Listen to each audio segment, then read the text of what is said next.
Hey, welcome back to my YouTube channel. Today we're going to go over how to sleep with anterior pelvic tilt. So in this video, we're going to cover the best ways that you can get more rest and better sleep if you have anterior pelvic tilt. Let's dive in.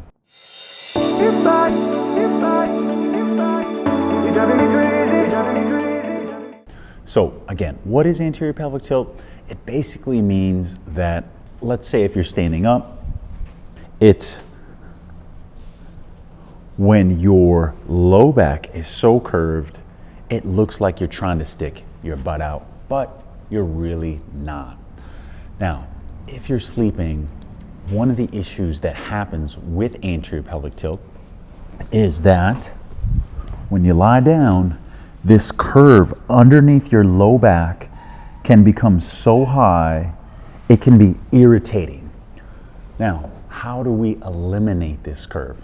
One of the things that we can do is put your legs underneath a pillow. Sometimes the pillow is going to need to be quite large, or you may actually need two pillows. But when you do this, there is a natural flattening of the back that can help those who have pain from anterior pelvic tilt when sleeping, all right? The other thing that I'd like for you to try if you have anterior pelvic tilt is you may be thinking, well, I already know this, or I know that I need a pillow, but there might be something you haven't tried, which is not common to see. I haven't seen anywhere. I've used this strategy myself, and it can work really well if your TFL muscles, these are the hip flexor muscles that do this and do that. Together they kind of do this, but sometimes if we shorten them, that makes it actually easier for us to lay down flat on a bed if you have anterior pelvic tilt. So mind you, a lot of people, let's say they sleep like this. I'm actually too long for this couch, but if I were to have both legs spread a little wide or moderately wide, if that helps to relieve your back pain, that very likely means that your TFLs are tight. I want you to check out my video on TFL tightness to try to eliminate that tightness. But in the meantime, a good progression for you if you have anterior pelvic tilt and it's better with you widening your legs is to gradually bring them in over time. And quick tip, how I'm sitting here right now is not a good recipe to lengthen your TFL. This is a good way to shorten your TFL, which can potentially cause you anterior pelvic tilt. Straight legs is going to be best to lengthen your lengthen your TFL. So on to what else we can do. For some people that have a lot of anterior pelvic tilt and pain, or if they lay down and they are especially prone to pain, what you can do as well is you can put the feet on top, but then you also may need to go wide, in which case you may need to have two pillows. Sometimes, I know this sounds extreme, 4 pillows, 2 under one leg, 2 under the other leg, where your legs are wide. You might not be able to see it, but my legs are wide right now, and this might bring you even more comfort, okay? So generally, the idea is that I want you to try these 2 primary strategies first onto the type of mattress that you may have. If you've ever gone to a hotel and you're like, oh man, my back just feels terrible after that, or if you've had the opposite experience where you've had back pain and you're like, that bed is amazing, I want to move in here now, chances are you may have had an issue with your bed at home and it was either too soft or too hard. And for a lot of people with anterior pelvic tilt, their mattress may be too hard. In either case, I still want you to try out lying on a softer surface and on a harder surface. So even potentially like a floor or like a very softer couch might be good comparisons for you to try out to see which ones would work best for you.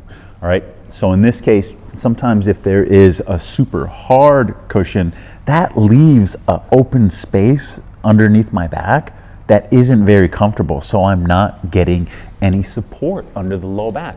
So you might be especially prone to having a problem with your mattress if you consistently wake up with stiffness, but then once you move around throughout the day, not a big deal, and you have to think, well, if the only time that you experience pain and you have anterior pelvic tilt, don't forget to check out my easy test for anterior pelvic tilt in my previous videos, then you absolutely need to check out a different sleeping surface, all right?